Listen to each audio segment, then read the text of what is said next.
So Roxy loves to eat, so she was kind of intrigued in the last reading with the chocolate cake being smeared on the fridge. She thought she'd probably rather lick it and eat it rather than paint it. But wasn't that exciting, Roxy? Yeah.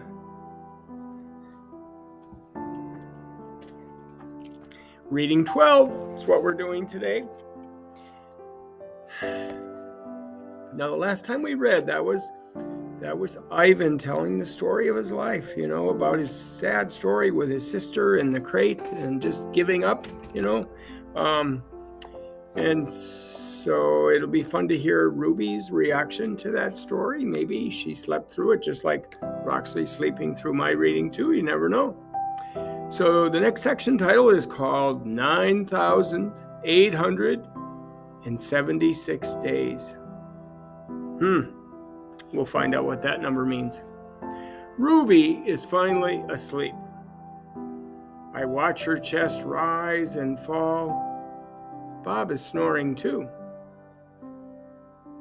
But my mind is still racing for perhaps the first time I've been remembering. It's an odd story to remember, I have to admit.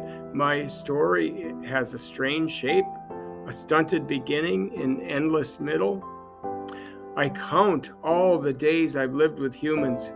Gorillas count as well as anyone, although it's not a particularly useful skill to have in the wild. I've forgotten so many things, and yet I always know precisely how many days I've been in the domain. I take one of the magic markers Julia gave me. I make an X, a small one, on my painted jungle wall. I make more X's and more. I make an X for every day of my life with humans. My marks look like this. The rest of the night, I mark the days. And when I'm done, my wall looks like this. And so on until there are 9,876 X's marching across my wall like a parade of ugly insects. So we'll want to figure out how many years that is. That's a lot of days. The next subtitle is called A Visit. It's almost morning when I hear steps. It's Mac. He has a sharp smell. He weaves as he walks. He stands next to my domain. His eyes are red. He is staring out the window at the empty parking lot. Ivan, my man, he mumbles. Ivan. He presses his forehead against the glass. We've been through a lot, you and me. Wow. Any thoughts what Mac was up to? A New Beginning is the next subtitle. We don't see Mac for 2 days. When he returns, he doesn't talk about Stella. Mac says he's anxious to teach Ruby some tricks. He says the billboard is bringing in more visitors. He says it's time for a new beginning. All afternoon and into the evening, Mac works with Ruby. Ruby's feet are looped with a rope so she cannot run. A heavy chain hangs off her neck. Mac shows her Stella's ball, her pedestal, her stool. He introduces her to Snickers.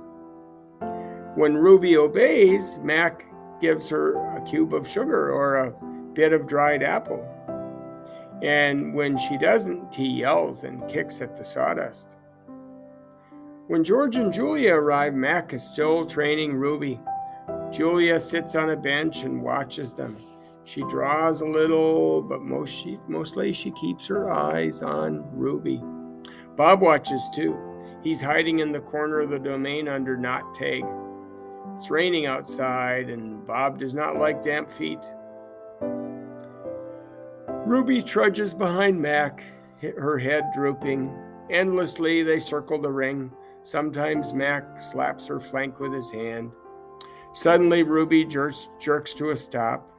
Mac pulls the chain hard, but Ruby refuses to move. Come on, Ruby, Mac is almost pleading. What's your problem? She's exhausted, I say to myself. That's the problem. Mac groans. Idiot elephant. Idiot human, Bob mutters. Walk, Ruby, I say, although she's too far away to hear me. Do what he says. Walk, Mac commands. Now. Ruby doesn't walk. She plops her rump on the sawdust floor. I think maybe she's tired, Julia says. Mac wipes his forehead with the back of his arm. Yeah, I know. We're all tired. He pushes Ruby with the heel of his boot. She ignores him. George looks over from the food court where he's wiping off tables. Mac, he yells, maybe you should call it a day. I'll close up. Mac yanks on Ruby's chain. She's as anchored as a tree trunk. He pulls harder and falls to his knees. That does it, Mac says. He brushes sawdust off his jeans. I'm through playing around. Mac stomps off to his office, and when he returns, he's carrying a long stick. The gleaming hook on its end is almost beautiful, like the sliver of a moon. It's a claw stick. Mac pokes Ruby with the sharp point, not hard, just a touch. I can tell he wants her to see how much it can hurt. I growl low in my throat. Ruby doesn't budge. She's a gray, unmoving boulder. She closes her eyes, and for a moment I wonder if she might have fallen asleep. I'm warning you, Mac says. He breathes out. And he stares at the ceiling. Ruby makes a huffing sound. Fine, Mac says. You want to play it that way? He draws back the claw stick. No, Julia cries. I'm not going to hurt her, Mac says. I just want to get her attention. Bob snarls. Mac swings. The hook slices the air just a few inches above Ruby's head. See why you don't want to mess with me, Mac says. He draws back the claw stick again. Now move. Ruby jerks her head, flinging her trunk toward Mac. She makes a noise that sends the sawdust scattering. It makes my glass shiver. It was the most beautiful mat I've ever heard. Ruby's trunk slaps into Mac. I didn't exactly see where she strikes him, somewhere below his stomach, I think, and I know it must have been uncomfortable because Mac drops the claw stick and falls on the ground and curls into a ball and howls like a baby. Direct hit, Bob says. Anyway. Poor Mac is the next subtitle. Mac groans. He stumbles to his feet and hobbles off toward the office. Ruby watches him leave. I can't read her expression. Is she afraid? Relieved? Proud? When Mac is gone, George and Julia lead Ruby from the ring. It's okay, baby. It's okay, Julia says, stroking Ruby's head. They settle down in her domain and make sure she has fresh water and food. And before long, Ruby's dozing. Dad, Julia asks as George locks Ruby's iron door. Do you think Mac would ever hurt Ruby? I don't think so, Jules, George says. At least I hope not. Maybe we should call someone. George scratches his chin. I wish I could help Ruby, but I wouldn't know how. I mean, who would I call? The elephant cops? Besides, George looks down. I need this job, Jules. We need this job. Your mom, the doctor bills. He kisses the top of Julia's head. Back to work.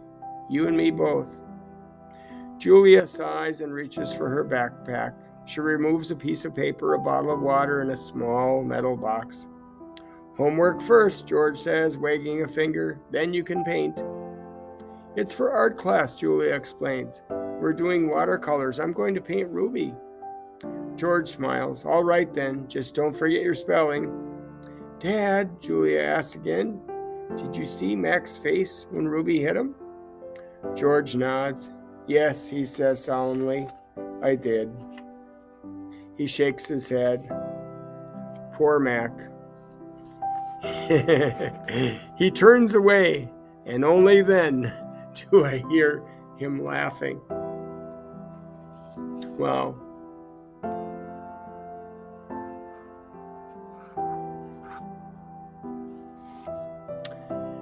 Next subtitle is called Colors. Julia opens the metal box. I see rows of little squares, green, blue, red, black, yellow, purple, orange. The colors seem to glow. She pulls out a brush with a thin tuft of a tail at its end. She dips the brush in water and wets the paper. Then she wets the red square. And when the brush meets the damp paper, pink petals of color unfurl like morning flowers. I can't take my eyes off that magical brush. For a moment, I'm not thinking about Ruby and Mac and the claw stick and Stella. Almost. Julia touches the red again, then the blue, and suddenly there suddenly is the purple of a ripe grape. She touches the blue, and her paper turns to summer sky. Black and white. Now I see that she's painting a picture of Ruby. I can make out her floppy ears, her thick legs. Julia stops painting. She takes a few steps back, hands on her hips, gazing at her work. She scowls. It's not right, she says. She glances her shoulder at me. I try to look encouraging. Julia starts to crumple up the paper and then reconsiders. Instead, she slides it into my cage at the spot where my glass is broken. Here you go, she says, a Julia original. That'll be worth millions someday. Gingerly, I pick up the paper. I do not eat a single bite of it. Oh, hey, I almost forgot. Julia runs to the backpack. She pulls out 3 plastic jars. One yellow, one blue, one red. She opens the jars and an odd, not food smell hits my nose. Julia pushes the jars one by one through the opening, and then she slides some papers through. These are called finger paint, she said. My aunt gave them to me, but really I'm too old for finger painting. I stick a finger into the red jar. The paint is thick as mud. It's cool and smooth like bananas underfoot. I pop my finger into my mouth. It's not exactly ripe mango, but it's not bad. Julia laughs. You don't eat it, you paint with it. She grabs a piece of paper and presses her finger into it. See, like this. I place my finger on a piece of paper. I lift it, and a red mark is there. I get a bigger glob from the pot and slap it down on my page. When I pull my hand off the paper, its red twin stays behind.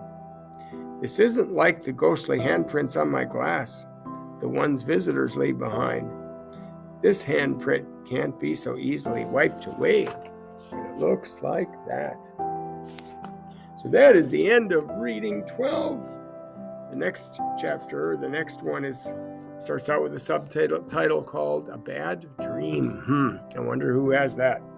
Anyway, we will see you next time.